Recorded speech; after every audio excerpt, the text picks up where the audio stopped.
Halo Kak Dina dan teman-teman semua. Sebelumnya di sini saya ingin berterima kasih kepada Kak Dina dan teman-teman semua yang telah memberikan kelompok kami kesempatan untuk mempresentasikan materi yang kami akan bawakan pada hari ini. Di mana materi yang akan kami bawakan pada hari ini yaitu tentang reliabilitas. Nah, eh, perkenalan anggota kelompok akan dibawakan saat masing-masing anggota kelompok memaparkan materi yang akan mereka bawakan.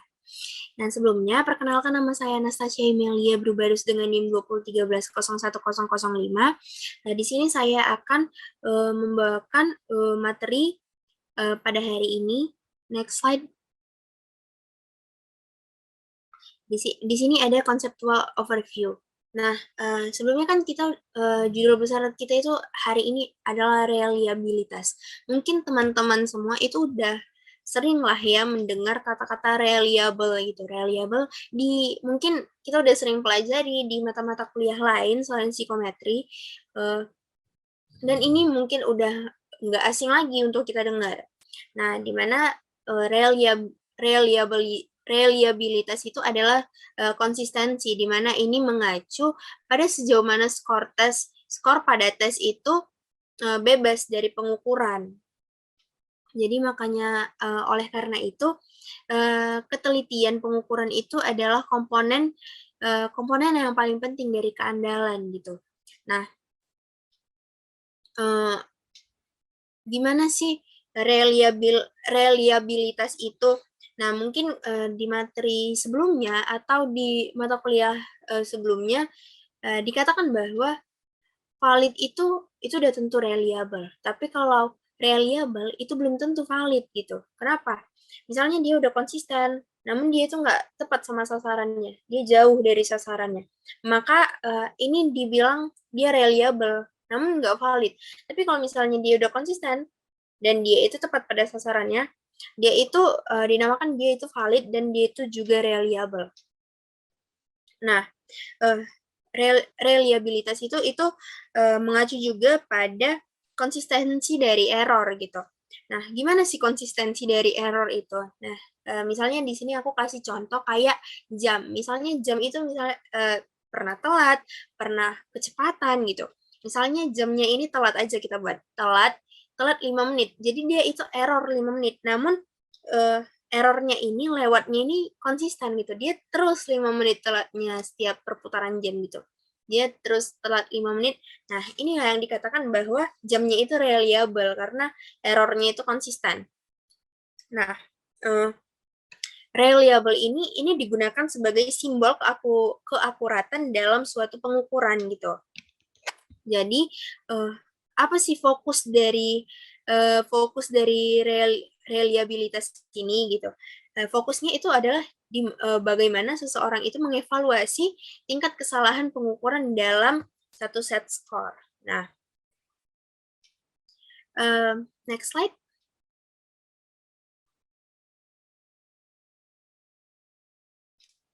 Mungkin tadi kita udah membahas tentang kesalahan atau membahas tentang error. Nah, di sini error itu dibedakan menjadi dua, itu ada random error dan systematic error, di mana random error ini bisa terjadi karena gangguan atau menebak-nebak atau adanya perubahan kondisi mental seseorang secara berkala gitu. Nah, random error ini di mana error yang mempengaruhi skor tes itu secara kebetulan. Nah, itu pengaruhnya itu bisa positif dan bisa juga negatif gitu. Secara umum, random error ini itu dia bisa mempengaruhi performa pada seluruh item tes. Contohnya misalnya responden atau kita lah sebagai responden kita itu sedang menjawab sebuah tes itu dengan keadaan sakit gitu. Itu akan mempengaruhi performa kita secara keseluruhan waktu kita menjawab tes itu karena kita udah sakit, terus ya pasti badan kita lemas dan otak kita itu nggak ketes lagi gitu. Pasti itu mempengaruhi seluruh item-item tes gitu.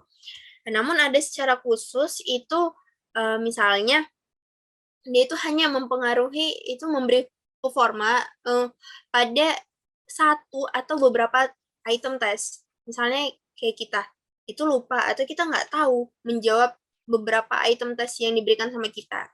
Nah, itu namanya random error. Apa sih systematic error itu? Dimana systematic error itu dia itu bisa terjadi ketika semua nilai tes itu terlalu tinggi atau nilai tes itu terlalu rendah gitu. Bisa contohnya itu suhu dan pencahayaan tempat pelaksanaan tes itu bakal mempengaruhi skor tes. Namun systematic error ini dia itu nggak mempengaruhi konsistensi kita dalam menjawab soal sih. Sebenarnya menjawab menjawab tes gitu. Dia itu nggak terkait dengan reliable. Namun dia itu dianggap sebagai sumber konstruk relate variance gitu. Dia berkaitan dengan validitas tadi. Nah, next slide.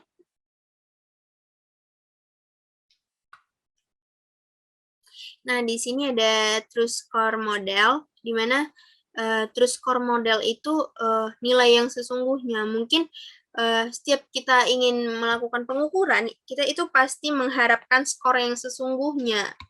Namun, ini nggak bisa kita harapkan gitu, karena kan nggak bisa kita harapkan penuh skor yang sesungguhnya itu gitu.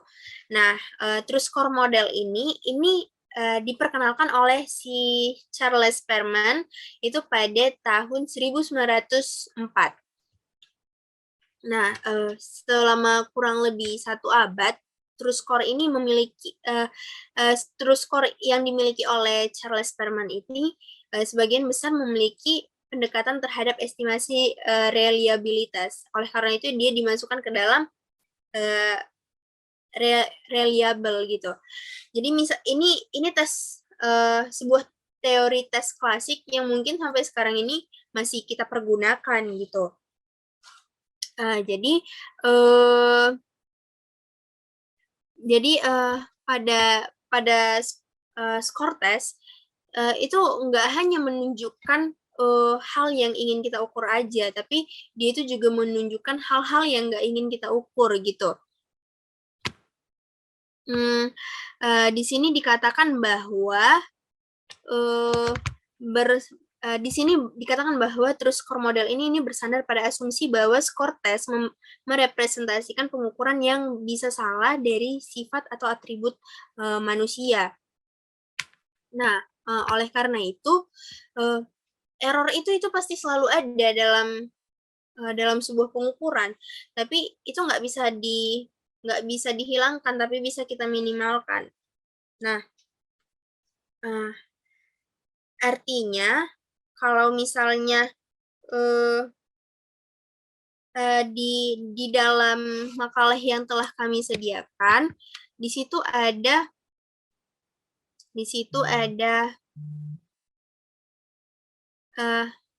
X, T, sama I, E. Jadi XI itu adalah observed score, di mana TI itu adalah true score, di mana EI itu adalah error score gitu. Jadi untuk meminimalkan error itu, maka diharapkan observer itu mendekati true score, maka kita harus memperkecil si error score ini gitu. Next slide, Bang De.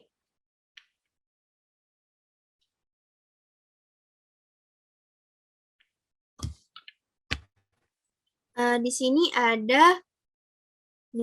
ada probability theory, true score model, and random variable.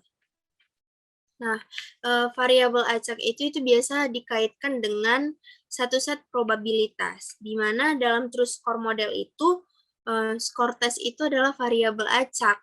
Nah, oleh karena itu dapat mengambil serangkaian hasil hipotesis. Nah, sekumpulan hasil itu bisa dinyatakan sebagai distribusi probabilitas itu dinyatakan sebagai sebuah frekuensi. Nah, misalnya ada tabel yang terdapat pada buku kita, tabel 72, itu ada seseorang mengikuti tes dan skor yang dia terima itu dianggap sebagai variabel acak. Jadi si orang yang mengikuti tes ini, dia itu mendapatkan skor, dan skor itu diterima, dan itu dianggap sebagai variabel acak. Itu skor itu dinyatakan dengan lambang X gitu, huruf besar X. Nah, sesekali seorang mengikuti tes, dia akan menerima skor, dan skor ini adalah satu sampel dari distribusi hipotesis hasil yang memungkinkan. Jadi misalnya si orang tadi kan, yang satu tadi, dia itu mengikuti tes dan dia itu menerima skor. Nah, skor yang dia dapat itu pada tes yang dia lakukan, itu merupakan salah satu sampel dari distribusi hipotesis, hipotesis hasil yang memungkinkan. Jadi dia itu skor ini dijadikan hasil yang mungkin, masih hipotesisnya gitu. Nah, pada tabel tersebut juga itu menjelaskan distribusi probabilitas berdasarkan serangkaian skor hipotesis untuk 3 orang. Nah, dalam distribusi skor yang ada dalam tabel 72 itu mengasumsikan bahwa orang yang sama telah mengikuti tes yang sama berulang kali dan bahwa setiap pengujian adalah independen. Nah, di mana hasilnya itu adalah distribusi skor untuk setiap orang dengan probabilitas terkait.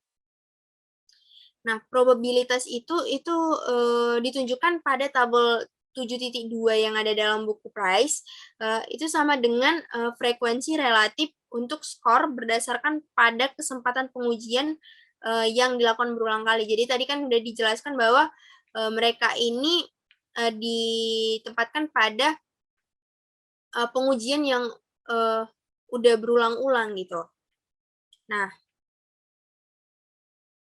pada tabel itu juga dilihat bahwa rata-rata dari distribusi skor yang diamati itu secara hipotesis untuk seseorang berdasarkan jumlah uji coba independen yang diulang tanpa batas itu mewakili true score dalam the classical true score model. Nah, untuk penjelasan lebih lanjutnya mungkin ada di buku Price itu ada terdapat tiga orang yaitu ABC di mana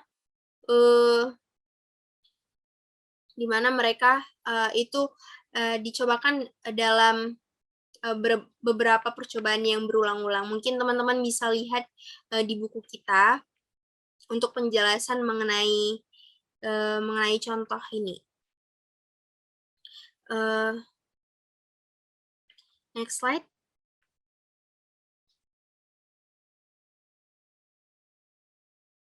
Nah, di sini ada properties dan assumption of the truth score model. Nah, di dalam true score model ini, perilaku manusia itu dianggap konstan terlepas berapa kali atribusi tersebut diukur. Nah, misalnya ada tes yang terulang secara infinity yang melibatkan hanya satu orang. Nah, sang peneliti itu meneliti pengetahuan yang mungkin itu menetap dalam diri orang tersebut. Nah, pengetahuan tersebut itu dianggap konstan atau tidak berubah sama seorang peneliti itu. Nah,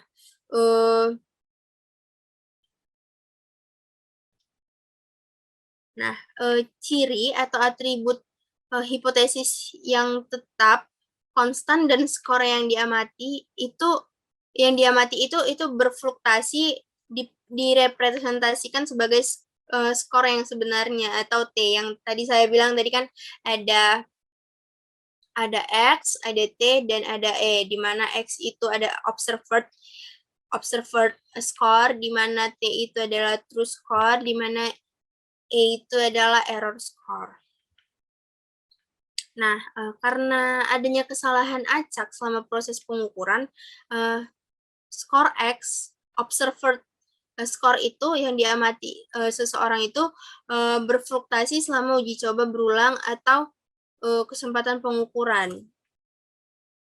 Jadi hasil dari kesalahan acak ini adalah perbedaan antar skor pengamatan seseorang dan skor sebenarnya. Ada si observed score dan si true score ini. Jadi dia akan bisa berfluktuasi dengan cara positif dan bisa juga dengan cara yang negatif gitu. Nah, selama jumlah kesempatan pengujian itu tak terbatas, kesalahan positif dan negatif itu dapat dibatalkan secara simetris dan menghasilkan skor pengamatan yang sama dengan skor yang sebenarnya, si observed score sama si true score tadi yang udah kita bahas. Nah, di sini dikatakan bahwa hasil dari kesalahan acak adalah perbedaan antara skor pengamatan yang seseorang dan skor sebenarnya yang akan berfluktuasi dengan cara yang negatif dan ada yang positif. Nah, yang seperti yang saya jelaskan tadi. Next slide.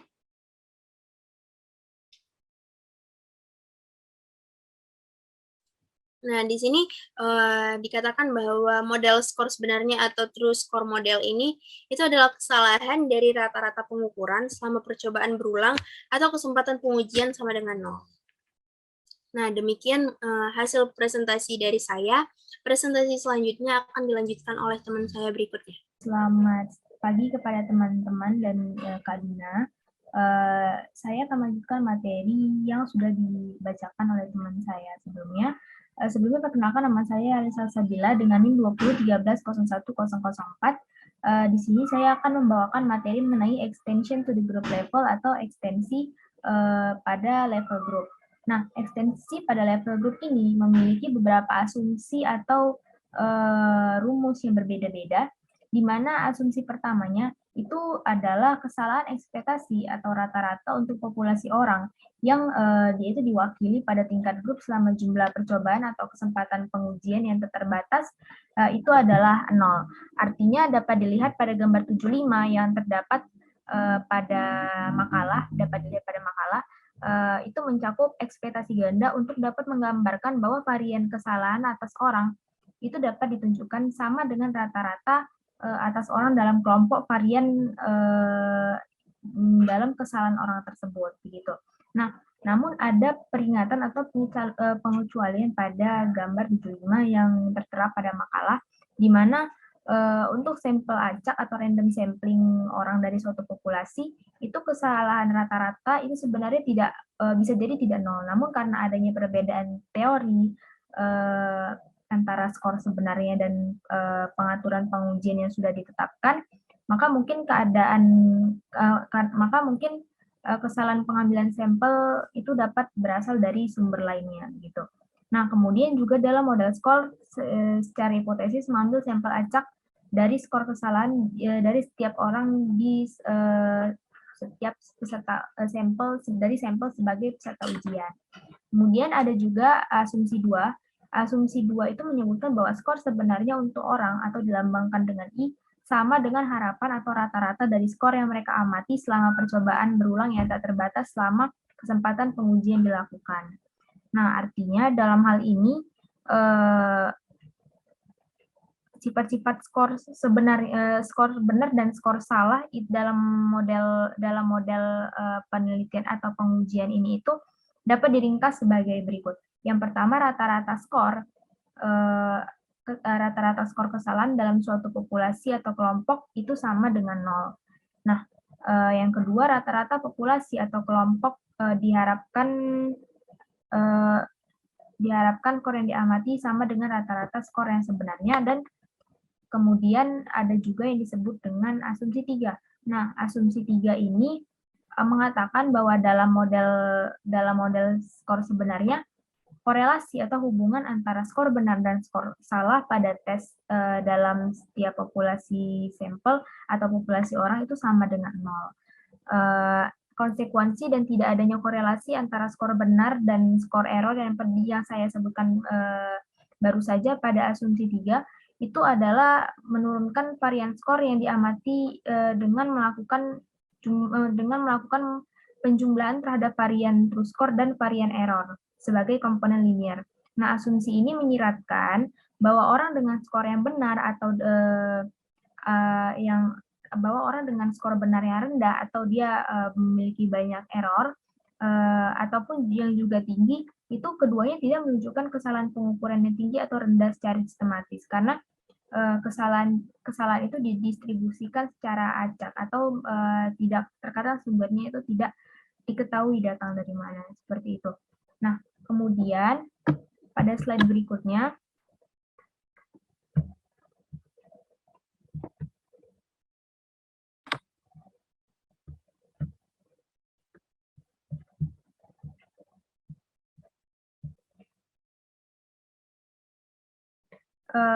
lalu berikutnya ada asumsi 4 yang menyebutkan bahwa ketika independent random sample dari orang-orang suatu populasi itu mengambil dua tes terpisah yang paralel dalam atau berkelanjutan dalam struktur dan konten, maka korelasi antara skor error pada kedua tes itu adalah 0. Nah, artinya pada asumsi 4 ini harus jelas bagi pembaca pada poin ini mengenai sifat variabel acak yang tidak memiliki hubungan. Dalam hal ini tidak ada korelasi antara kesalahan dan pengukuran pada tes paralel. Hal ini dapat kita lihat pada rumus yang pada gambar 7.10 tepatnya pada makalah bahwa di sini rumus yang digunakan itu adalah mencari P, kemudian E1 dan dikali E2, di mana populasi korelasi antara random error dari measurement for test dan parallel test 2. Nah, kemudian ada juga asumsi yang kelima, di mana disebutkan bahwa skor error pada suatu tes itu tidak berkorelasi dengan true score pada tes lainnya. Artinya, pada asumsi 5 ini disebutkan bahwa tidak terdapat korelasi antara skor error dan true scores. Nah, misalnya komponen error pada suatu tes kecerdasan itu tidak berkorelasi dengan true score pada kecerdasan kedua yang berbeda. Kemudian yang terakhir itu adalah asumsi 6. Pada asumsi 6 disebutkan bahwa dua tes benar-benar paralel jika untuk setiap populasi true scores dan error scores itu adalah sama. Selanjutnya maka semua item pada pengujian itu diasumsikan untuk mengukur satu konstruksi. Nah, pada asumsi 6 ini semua item pada pengujian itu diasumsikan mengukur satu konstruksi. Nah, pada asumsi pengukuran konstruk tunggal ini disebut juga dengan atau disebut juga dengan unidimensionalitas. Nah, di mana jika dua tes memenuhi asumsi paralelisme yang disebutkan pada asumsi 6 ini, artinya memiliki true scores dan error scores-nya itu nilainya sama, maka kriteria terkait lainnya yang paralel berdasarkan konten akan dikorelasikan dengan skor eksternal yang berkaitan dengan paralel berdasarkan konten tesnya. Juga pada bagian asumsi 6 itu bahwa populasi itu akan menunjukkan rata-rata skor pengamatan yang sama, di mana rata-rata menyatakan tingkat ketepatan pengukur yang menyatakan seberapa dekat skor satu dengan yang lain, dan varian yaitu seberapa besar error pada suatu tes paralel.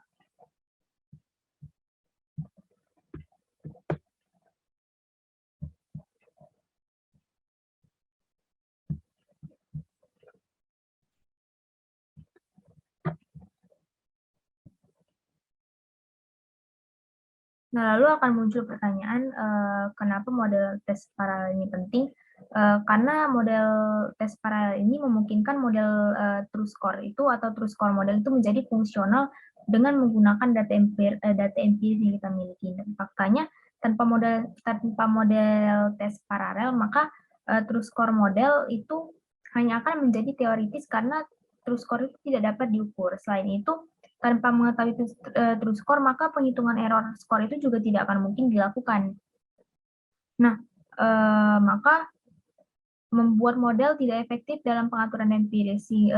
Maka pentingnya model tes paralel itu relatif terhadap perannya dalam memperkirakan seberapa besar koefisien reliabilitas dapat digambarkan. Nah, Kemudian selanjutnya saya akan membahas mengenai true score equivalence, essential true score equivalence, dan cognitive test yang akan saya bahas pada slide yang akan saya bahas kemudian di slide berikutnya.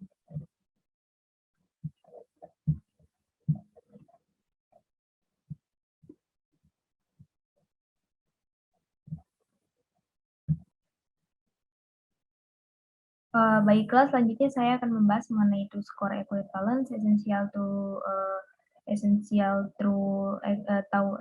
equivalence, dan yang terakhir adalah combinatoric test. Nah, true score equivalence atau tau equivalence itu adalah variasi pada model tes paralel, di mana artinya bahwa hanya skor yang benarlah yang memiliki kesamaan, atau hanya skor yang benar berarti itulah yang sama gitu. Kemudian yang kedua adalah sedangkan essential tau equivalence itu diekspresikan dengan melonggarkan asumsi dari tau equivalence, sehingga memungkinkan skor sebenarnya untuk berbeda dengan konstanta aditif yang disebutkan.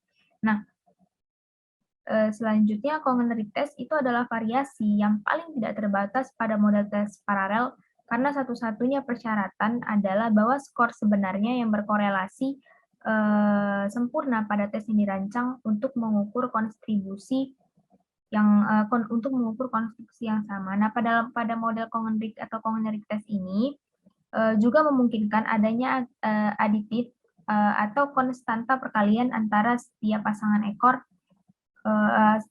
skor benar level item, sehingga model tersebut itu akan sesuai untuk memperkirakan keandalan dalam kumpulan data dengan varian yang tidak sama pada model-model sebelumnya.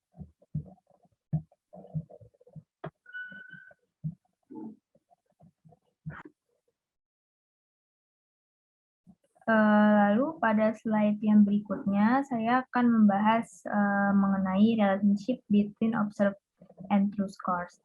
Nah, jadi untuk menggambarkan hubungan antara observed, kemudian true error, dan true score dan score error, maka kita akan kembali menggunakan skor deviasi yang sudah disebutkan pada asumsi 6 sebelumnya, berdasarkan sekelompok orang yang sesuai untuk mendapatkan kovarian. Di mana kovarian di sini yaitu adalah korelasi yang tidak standar yang sebelumnya sudah disebutkan pada bab 2 di antara komponen skor ini. Nah, ingatlah bahwa pada asumsi 1 atau persamaan 71 sudah disebutkan bahwa definisi observed skor itu adalah jumlah true score dan jumlah error score yang dijumlahkan. Maksudnya error score tambah true score, atau persamaan 7-15 yang mengilustrasikan elemen yang sama dalam gambar 71 yang sudah disebutkan sebelumnya sebagai skor deviasi. Nah, keuntungan bekerja melalui kalkulasi dalam unit skor deviasi ini itu adalah bahwa derivasi mencakup deviasi standar dan mencakup dari observed, true, dan error score. Elemen yang diperlukan untuk mendapatkan kovarian ini diantaranya juga adalah komponen skor. Nah, kovariasi itu diekspresikan sebagai produk dari skor deviasi nyata yang diamati dengan ukuran sampel atau N, yang dapat juga dilihat pada persamaan atau gambar 714 yang sudah dilampirkan pada makalah, bahwa kovariasi itu dimasukkan ke dalam penurunan indeks reliabilitas dengan memasukkan deviasi standar dari skor yang diamati dan skor yang sebenarnya yang digunakan sebagai penyebut. Sekian presentasi dari saya. Mohon maaf jika ada kesalahan kata. Kemudian materi selanjutnya akan dibawakan oleh presenter berikutnya. Baik. Perkenalkan, nama saya Ahmad Khalatari dengan NIM 201301003. Jadi, saya akan membahas tentang the reliability index and its relationship to the reliability coefficient. Reliabilitas index merupakan korelasi antara observed score dan true score. Sementara koefisien reliabilitas adalah kuadrat dari indeks reliabilitas. Dari contoh data pada tabel 7.4 yang ada di buku, kita melihat bahwa nilai 0,91 merupakan reliabilitas indeks yang kemudian dikuadratkan menjadi koefisien reliabilitas, yaitu menjadi 0,82. Selanjutnya itu ada summarizing the ways to conceptualize reliability. Variabel varian of subscore atau sigma x kuadrat dapat dinyatakan sebagai jumlah dari varians random true score atau sigma t kuadrat ditambah varians random of subscore error atau sigma e kuadrat.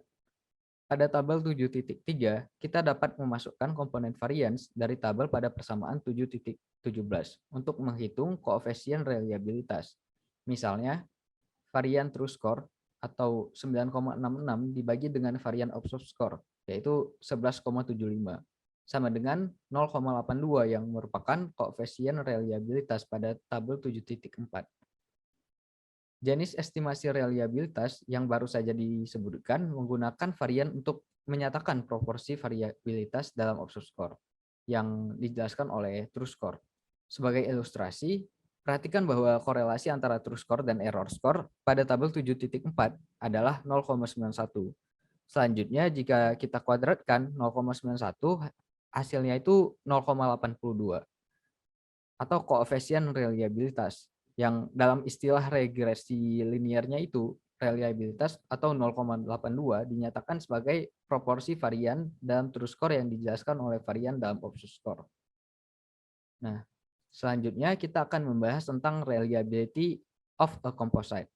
Masing-masing item pada suatu tes dapat dipandang sebagai komponen paralel dari suatu tes. Secara khusus, item tes berfungsi sebagai bagian dari individu, namun paralel dari suatu tes yang menyediakan cara untuk memperkirakan koefisien reliabilitas dari satu administrasi tes. Skor pada item individu ditentukan oleh nilai poin yang diberikan berdasarkan respon seseorang terhadap satu item. Maksudnya terhadap suatu item. Misalnya 0 untuk salah atau 1 untuk benar. Dalam hal ini, item adalah unit pengujian tingkat mikro dan skor item dianalogikan dengan uji tingkat mikro. Varians setiap item dapat dijumlahkan untuk menghasilkan varian total untuk semua item yang menyusun tes. Secara khusus, estimasi reliabilitas dapat dilanjutkan dengan berbagai cara. Pertama, kita dapat memperoleh stabilitas skor menggunakan metode tes-retest. Kedua, kita dapat memperoleh kesetaraan skor berdasarkan bentuk tes paralel. Ketiga, kita dapat memperoleh konsistensi internal score dengan menggunakan sampel orang yang diuji satu kali dengan item tes.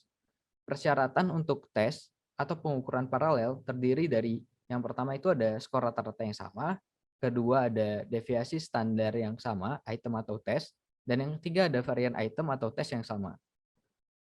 Selanjutnya pada tabel 7.6, total varian adalah jumlah varian untuk setiap item, yaitu 1,53, ditambah 2 kali jumlah nilai kovarian individu, 1,08, sama dengan total varian uji adalah 2,61.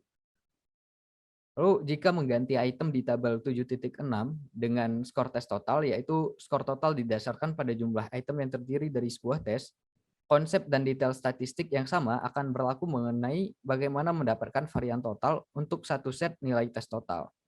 Selanjutnya kita beralih ke penggunaan skor tes total yang berguna sebagai komponen individu untuk memperoleh skor gabungan.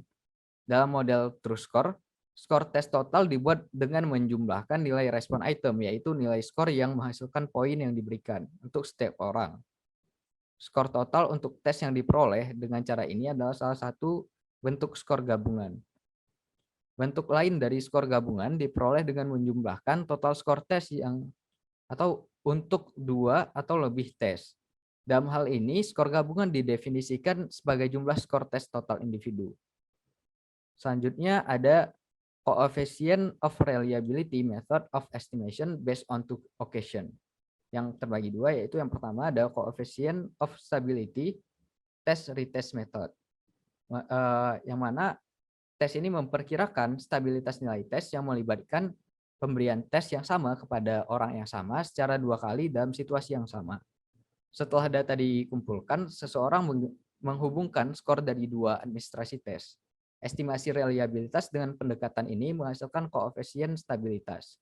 Misalnya, seorang peneliti mungkin ingin mengetahui seberapa konsisten orang menanggapi tes yang sama pada waktu yang berbeda. Dalam konteks ini, kita melihat seberapa stabil observed score seseorang dalam kaitannya dengan true score. Metode tes retest mengandalkan dua asumsi, yang mana asumsi pertama itu adalah bahwa true score seseorang stabil dari waktu ke waktu sehingga tidak berubah. Sementara asumsi yang kedua adalah bahwa bahwa error score seseorang stabil dari waktu ke waktu. Nah, dalam menggunakan metode tes retest ini terdapat juga tantangan, yang mana tantangan utamanya itu terkait asumsi metode tes retest yang merupakan skor sebenarnya untuk orang tidak berubah seiring dengan waktu. Lalu ada tiga tantangan dalam menggunakan tes retest method. Yang pertama itu suasana hati atau kecemasan tidak mungkin tetap stabil dari waktu ke waktu. Yang kedua, kurangnya perubahan true score seseorang dari waktu ke waktu dikaitkan dengan lamanya interval antara penyelenggara tes pertama dan kedua. Semakin lama interval antara periode pengujian pertama dan kedua, semakin besar kemungkinan perubahan atribut psikologis.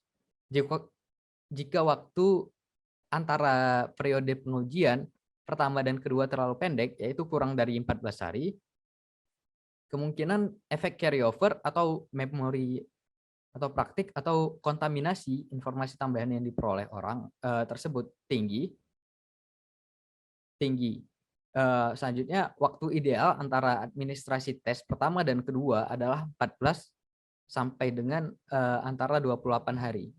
Nah, selanjutnya ada yang ketiga, usia kronologis. Misalnya itu, meskipun penelitian telah menetapkan bahwa kecerdasan orang dewasa stabil dari waktu ke waktu, tapi pada anak, kecerdasan itu tidak sama dengan orang dewasa yang stabil dari waktu ke waktu. Gitu. Selanjutnya kita akan membahas coefficient of equivalence, parallel, alternate form method. Formulir tes paralel mungkin berguna ketika yang pertama itu orang diminta untuk mengulang ujian dengan jangka waktu singkat antara dua kesempatan pengujian. Yang kedua, untuk mengurangi kemungkinan kecurangan ketika satu kelompok orang mengikuti ujian di lokasi yang sama. Syarat-syarat untuk melakukan tes paralel adalah yang pertama, satu, himpunan true score yang sama sedang diukur dan true score tersebut setara. Kedua, error score atau variance adalah setara. Selanjutnya ada formulir pengujian yang diberikan dengan menggunakan yang pertama, orang yang sama dalam situasi pengujian ulang atau sekelompok orang yang mengambil dua bentuk ujian pada waktu yang sama. Setelah skor dari kedua tes diperoleh, seseorang melanjutkan dengan melakukan analisis korelasi antara skor yang diperoleh. Mungkin kritik terkuat dari metode bentuk alternatif adalah bahwa orang dapat berargumen bahwa karena dua tes terdiri dari item yang berbeda, kedua bentuk tersebut tidak akan pernah bisa benar-benar paralel secara teoritis. Kritik kedua dari metode ini adalah terkait dengan sisa atau efek memori. Dalam model true score dari tes paralel, error score harus tidak berkorelasi. Mungkin sekian saja dari penjelasan materi saya. Sekian dan terima kasih. Assalamualaikum warahmatullahi wabarakatuh. Assalamualaikum warahmatullahi wabarakatuh. Nama saya Muhammad Safi Batubara dengan NIM 171301003. Di sini saya akan melanjutkan materi dari kawan saya, yaitu tentang metode based on signal testing equation. Nah, yang pertama saya akan menjelaskan Shipley-Half method. Nah, dalam pendekatan Shipley-Half untuk estimasi reliabilitas itu membagi tes terdiri dari satu set item, namun menjadi dua bagian, di mana itu dibagi dengan secara semaksimal mungkin dan memenuhi asumsi paralelisme eksak. Nah, di mana skor yang dihasilkan pada masing-masing setengah tes itu kemudian dikorelasikan untuk memberikan koefisien ekuivalensi. Nah, apa sih yang dikatakan dengan koefisien ekuivalensi? Nah, jadi koefisien ekuivalensi adalah salah satu reliabilitas yang didasarkan pada salah satu uji satu setengah tes.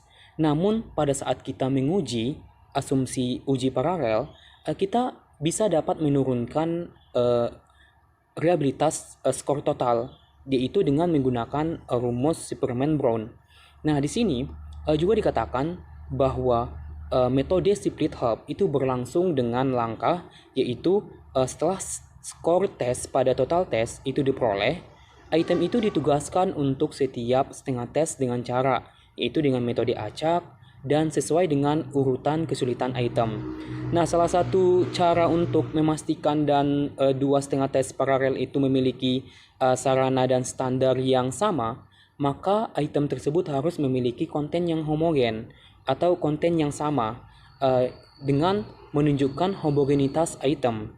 Nah, di sini juga dikatakan bahwa tingkat homogenitas yang tinggi atau tingkat homogenitas item yang tinggi itu ketika korelasi antara dua setengah tes itu harus mendekati 1,0 gitu. Namun jika dua tes setengah terdiri dari item sebagian konten heterogen, maka bagian dari dua setengah tes itu mengukur skor yang benar. Nah, kemudian teman-teman bisa lihat persamaan 722. Itu persamaan 722 ini adalah salah satu yang diperluas untuk menurunkan keandalan komposit. Misalnya, komponen paralel merupakan skor total subtes dari pada item individu. Kemudian persamaan 723. Persamaan 723 ini adalah untuk menggambarkan rumus Rulon. Rumus Rulon ini didasarkan pada varians kesalahan pada setengah tes dan total. Kemudian untuk tabel 710, tabel 710 ini adalah salah satu hasil SPSS reliabilitas dari Goodman. Nah, di mana kan di situ ada batas bawah. Batas bawahnya itu berjumlah 6 atau dikatakan sebagai labda. Nah, untuk labda 3, labda 3 itu kan jumlahnya 0,816. Jadi labda 3 ini juga dikatakan sebagai nilai rata-rata. Sedangkan untuk labda 4 ini adalah salah satu berjumlah nilainya itu 0,48, di mana ini didefinisikan sebagai keandalan split help yang terbesar gitu.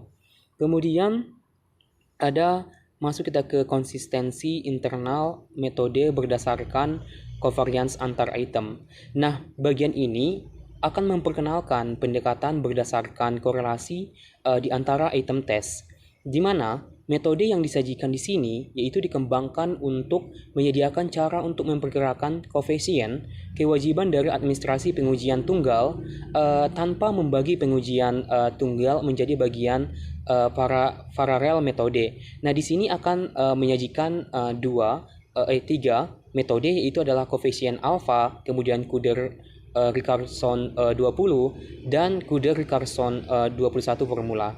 Nah, di sini saya akan membahas yaitu koefisien alfa, membahas koefisien alfa. Nah, apa sih yang dikatakan dengan koefisien alfa? Koefisien alfa itu adalah salah satu teknik yang pertama dan yang paling umum untuk estimasi keandalan konsistensi internal.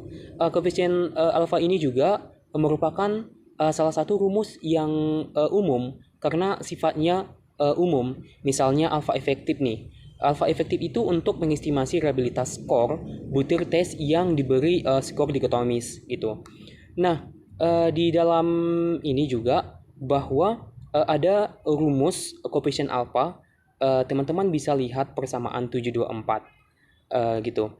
Nah, selain itu dalam tabel 711 di buku Phrase juga dikatakan bahwa di situ kan ada ringkasan data 10 orang, di mana tesnya itu tes 2 Crystalligate Intelligence, di mana memiliki 25 item. Itu akan digunakan dalam bagian sebelumnya tentang metode split hub. Jadi varian tes total untuk tes 2 Crystalligate Intelligence ini itu 19,05 dapat didefinisikan sebagai jumlah deviasi kuadrat dari mean. Nah, untuk 10 orang contoh data yang saya sebutkan tadi, bahwa tes terdiri dari 25 item, varian tes total itu adalah 19,05 dan jumlah varian tingkat item adalah 4,13. Jadi kita dapat memasukkan ke persamaan 723. Kemudian masuk kita ke estimasi koefisien alfa, program komputer, dan contoh data.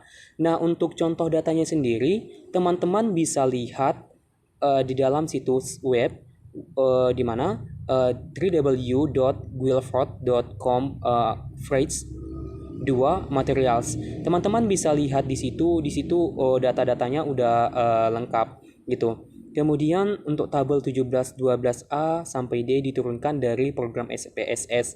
Ini adalah salah satu hasilnya. Nah, teman-teman bisa lihat bahwa dalam tabel 7 12A di mana kan di situ itemnya itu kan berjumlah 25 dan keromba alfanya itu kan 0,816. Nah, seperti yang kita ketahui bahwa kriteria Cronbach's alpha bahwa item ketika mencapai 0,6 sampai 1 itu dikatakan reliable atau dapat diukur. Nah, di sini bahwa dalam tabel 12C di mana teman-teman bisa lihat bahwa item-item yang hasil dari item-itemnya itu bahwa mereka mencapai kriteria 0,6 sampai 0,8 sehingga item-item yang ada dalam 25 item ini dapat diukur reliable atau tidak ada yang gugur gitu. Kemudian masuk ke keandalan skor komposit berbasis pada koefisien alfa. Nah, dalam memperkirakan keandalan komposit skor dalam tes ekuivalen atau kogenerik dilakukan dengan menggunakan varians dari skor komposit dan semua komponen covariance dari subtes. Nah, bukti koefisien alfa memberikan keandalan estimasi rendah itu ditetapkan sebagai berikut. Ada dua bukti. Yang pertama itu adalah satu subtes dari variabel komposit menunjukkan varians lebih besar atau sama dengan covariance-nya dengan subtes lainnya.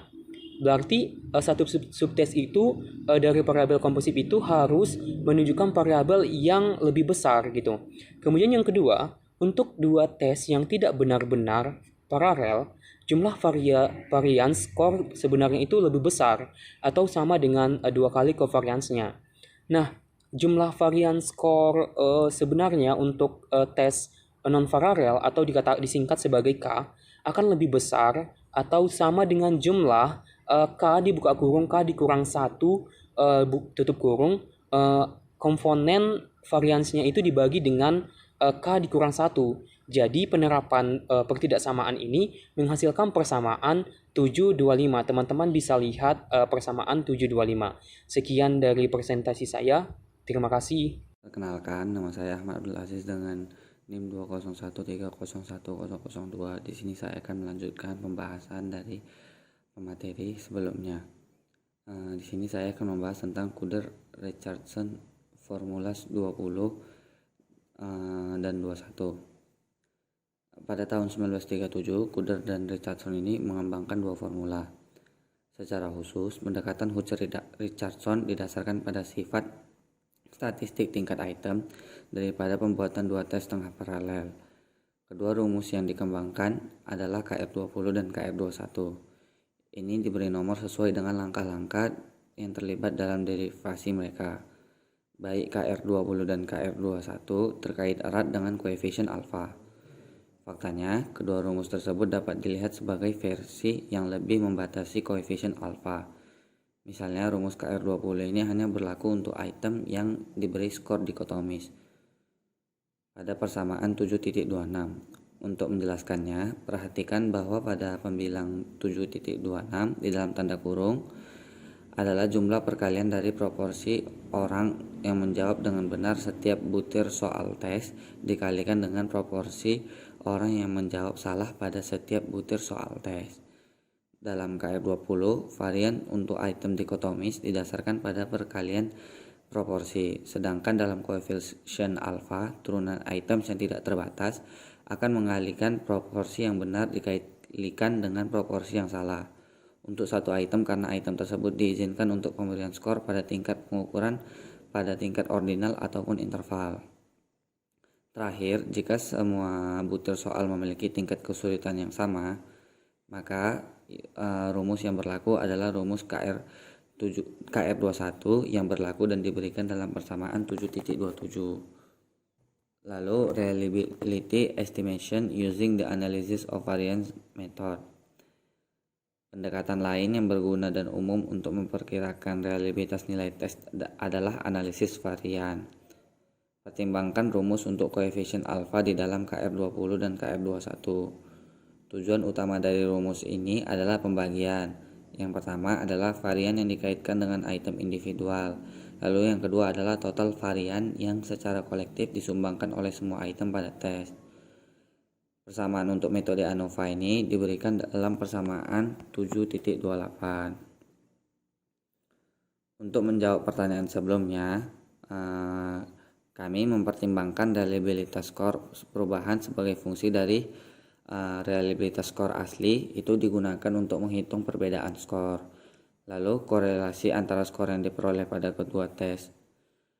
Berdasarkan kedua komponen tersebut, kegunaan menghitung reliabilitas skor perubahan tergantung pada pengukuran instrumen kualitas psikometri. Selanjutnya, reliability of different score. Desain penelitian dari sebuah studi memainkan peran penting dalam penerapan dan interpretasi reliabilitas skor perubahan. Persamaan 7.29 memberikan perhitungan perbedaan skor reliabilitas berdasarkan perubahan pretest ke posttest. Selanjutnya, standard of error of measurement. Kesalahan standar pengukuran memberikan perkiraan perbedaan penilaian benar milik seseorang dan observed score yang diamati pada tes minat. Kesalahan pengukuran untuk nilai tes sering dinyatakan dalam satuan standar deviasi, dan SEM mengindeks standar deviasi dari distribusi kesalahan pengukuran. Secara formal, SEM didefinisikan sebagai standar deviasi dari perbedaan antara skor sebenar seseorang, true score, dan observer score yang diamati selama kesempatan pengujian berulang tak terbatas. Kesalahan pengukuran yang dibuat dalam mengganti observer score dan dengan true score ini digambarkan pada persamaan 7.31. Saat menerapkan persamaan 7.31 untuk menilai data, perkiraan sampel daripada parameter populasi biasanya digunakan untuk memperkirakan standar error measurement. SEM menyediakan indeks tunggal kesalahan pengukuran untuk satu set nilai tes. Ini dapat digunakan untuk menetapkan batas kepercayaan dan mengembangkan interval kepercayaan di sekitar observed score seseorang berdasarkan perkiraan true score orang tersebut. Dalam teori tes klasik, skor sejati seseorang adalah tetap. Dan skor yang diamati dan skor kesalahan yang itu berfluktuasi atau berubah-ubah secara acak selama kesempatan pengujian berulang. Namun, karena true score seseorang merupakan kepentingan utama dalam model skor sebenarnya, pertama-tama seseorang harus memperkirakan true score untuk seseorang dapat menggunakan persamaan 7.31 yang dimana untuk memperoleh interval kepercayaan. Dua masalah terjadi yang ketika kita tidak memperhitungkan true score. Yang pertama adalah efek regresi, lalu yang kedua adalah dampak kesalahan heteroskedastis. Sekian dari penjelasan saya, terima kasih. Assalamualaikum warahmatullahi wabarakatuh. Selamat pagi kepada Kak Dina dan juga teman-teman semuanya. Perkenalkan, saya Adena Sri Hayati dengan NIM 20130101 akan melanjutkan presentasi dari presenter sebelumnya.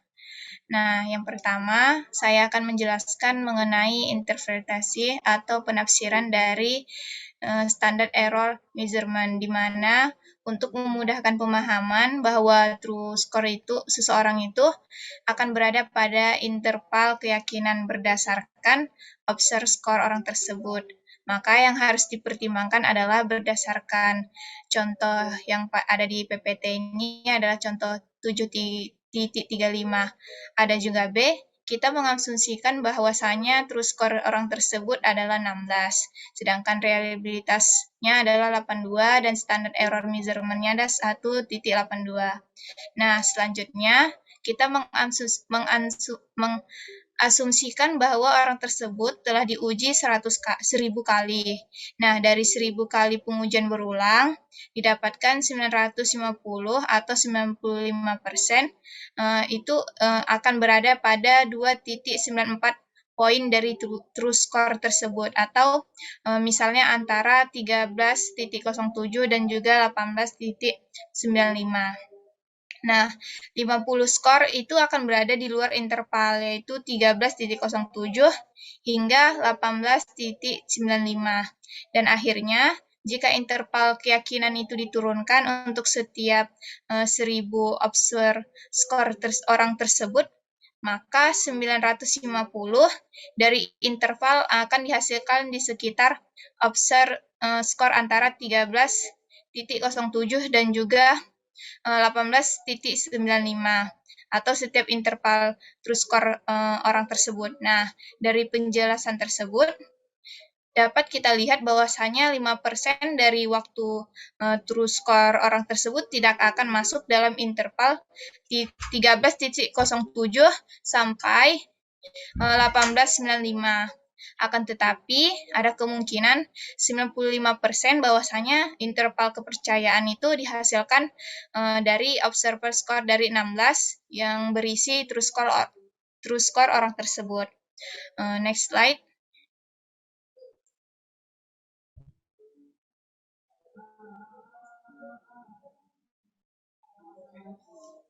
Next slide. Nah, selanjutnya saya akan menjelaskan mengenai standar error prediction atau kesalahan standar prediksi. Nah, standar error prediction ini berguna untuk memprediksi kisaran kemungkinan skor pada satu bentuk tes, atau misalnya Y diberi skor pada tes paralel alternatif atau misalnya X. Nah, interpretasi atau penafsiran dari skor error prediction ini bahwasanya dengan menggunakan standar error prediction, probabilitas true score seseorang itu akan berada pada interval keyakinan berdasarkan observer skor orang tersebut, di mana seperti yang kita lihat pada PPT gambar 7.37 ABC, bahwasanya kita dapat mengasumsikan bahwa yang menjadi true score-nya itu adalah nilai 16, sedangkan standar deviasi teks X-nya itu 4.3 dan juga reliabilitasnya itu titik 82. Nah, selanjutnya kita akan mengasumsikan bahwasanya orang tersebut diuji 1000 kali, dan dari 1000 kali pengujian itu didapatkan 950 atau 95% 95% itu berada pada dalam 4.82 dari poin true score orang tersebut, atau misalnya antara 11.19 dan juga 20.83. Seperti kita juga harus memperhatikan bahwasanya interval kepercayaan itu pada contoh tersebut lebih luas dari contoh sebelumnya. Nah, 50 skor itu akan berada di luar interval 11.19 sampai 20.83. Nah, yang terakhir itu jika interval keyakinan itu diturunkan untuk setiap 1000 observe skor seseorang, maka 950 dari interval itu akan dihasilkan sekitar 11.19 dan juga 20.83 dari observe score tersebut, atau setiap interval itu berisi dari true score orang tersebut. Nah, hal ini terlihat dari penjelasan sebelumnya bahwasanya itu 5% dari waktu true score seseorang itu akan berada pada interval 11.19 sampai 20.83. Namun, ada kemungkinan 95% bahwasanya interval keyakinan yang dihasilkan itu dari observe skor itu sekitar 16, yaitu yang mengandung dari nilai true score orang tersebut. Next slide.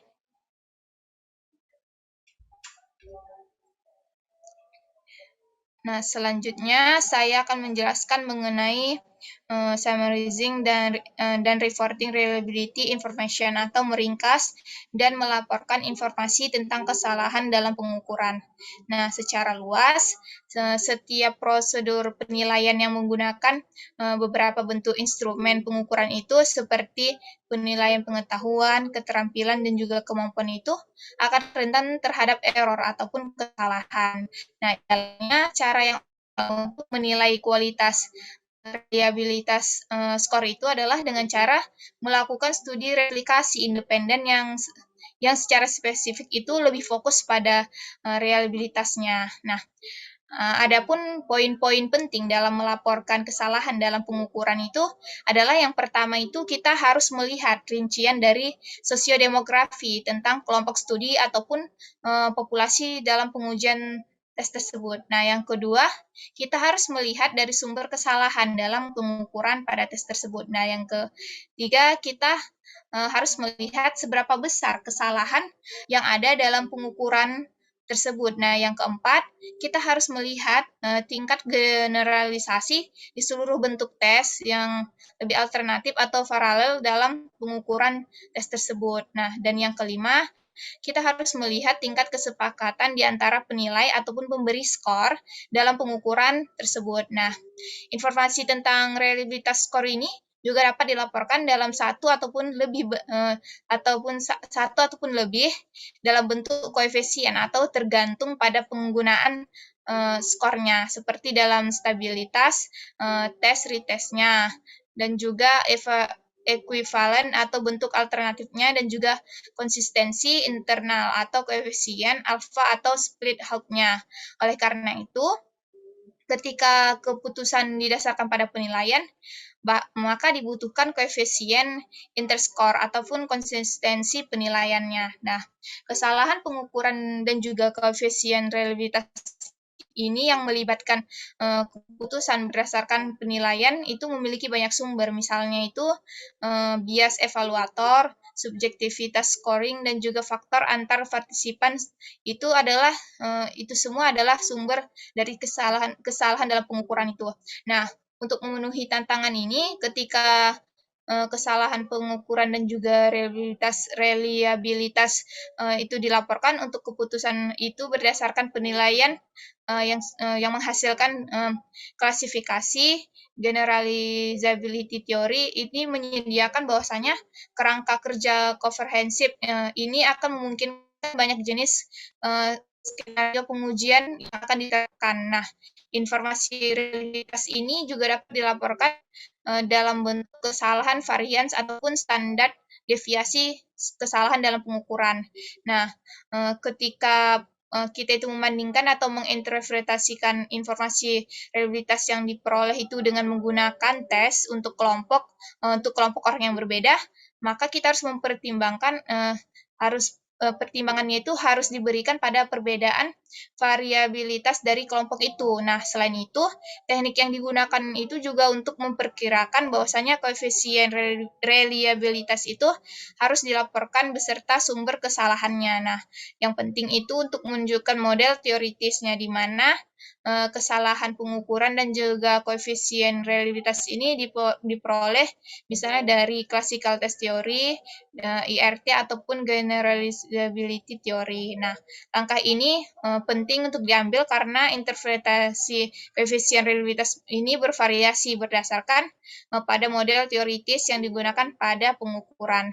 Nah, yang terakhir itu presisi skor tes harus dilaporkan sesuai jenis skala yang diperoleh, misalnya itu skor mentah ataupun skor berbasis IRT. Mungkin itu dapat mencerminkan kesalahan dalam pengukuran dan juga koefisien reliabilitas yang berbeda dengan skor yang distandarisasi ataupun yang diturunkan. Nah, hal ini terutama dapat berlaku pada berbagai tingkat kemampuan ataupun pencapaian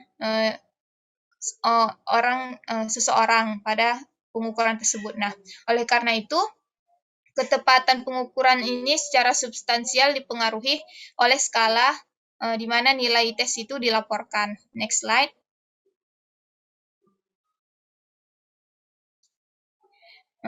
Nah, yang terakhir, saya akan menjelaskan pada bagian summary dan juga conclusion atau ringkasan dan juga kesimpulan. Dapat kita simpulkan bahwa reliabilitas itu mengacu pada sejauh mana skor pada tes atau instrumen instrumen lain yang bebas itu bebas dari kesalahan dalam pengukuran. Nah, ini menentukan tingkat konsistensi, pengulangan, dan juga reliabilitasnya. Nah, reliabilitas pengukuran ini merupakan isu mendasar dalam setiap upaya penelitian karena beberapa bentuk pengukuran itu digunakan untuk memperoleh data dan tidak ada proses pengukuran yang bebas dari kesalahan dalam pengukuran itu sendiri. Nah, dalam mengidentifikasi dan mengklasifikasikannya itu dengan tepat jenis dan besar kesalahan itu sangat penting untuk memperkirakan reliabilitas skor dalam pengukuran itu sendiri. Nah, studi reliabilitas ini dilakukan untuk mengevaluasi tingkat kesalahan yang ditunjukkan dalam skor pada tes atau instrumen lain dalam tes tersebut. Nah, studi reliabilitas ini melibatkan dua administrasi tes yang terpisah yang mencakup bentuk alternatif dan juga metode ataupun teknik tes retestnya. Pada pendekatan konsistensi internal ini itu biasanya meliputi pada yang pertama itu teknik split half dengan formula koreksi Spearman-Brown, yang kedua itu koefisien alfa, dan yang ketiga itu kode Richardson 20 dan juga kode Richardson 21 dan juga pendekatan analisis variansnya. Nah, selain itu penting juga untuk melihat seberapa tidak reliable-nya sebuah skor dalam tes itu. Skor yang tidak reliable ini biasanya dipandang sebagai perbedaan antara skor yang diamati dengan skor yang sebenarnya dan juga dinyatakan sebagai kesalahan dalam pengukuran tes itu. Nah, oleh karena itu perlu kita perhatikan misalnya itu ada 3 pendekatan yang digunakan untuk mengukur kesalahan pada suatu pengukuran. Yang pertama itu adalah standar kesalahan pengukurannya sendiri, yang kedua itu ada standar kesalahan estimasinya, dan yang ketiga adalah standar kesalahan prediksi. Nah, sekian presentasi dari saya. Sekian juga presentasi dari kelompok 1. Mohon maaf apabila ada kesalahan. Bagi teman-teman yang ingin bertanya, kami persilahkan. Sekian, Assalamualaikum warahmatullahi wabarakatuh. Terima kasih.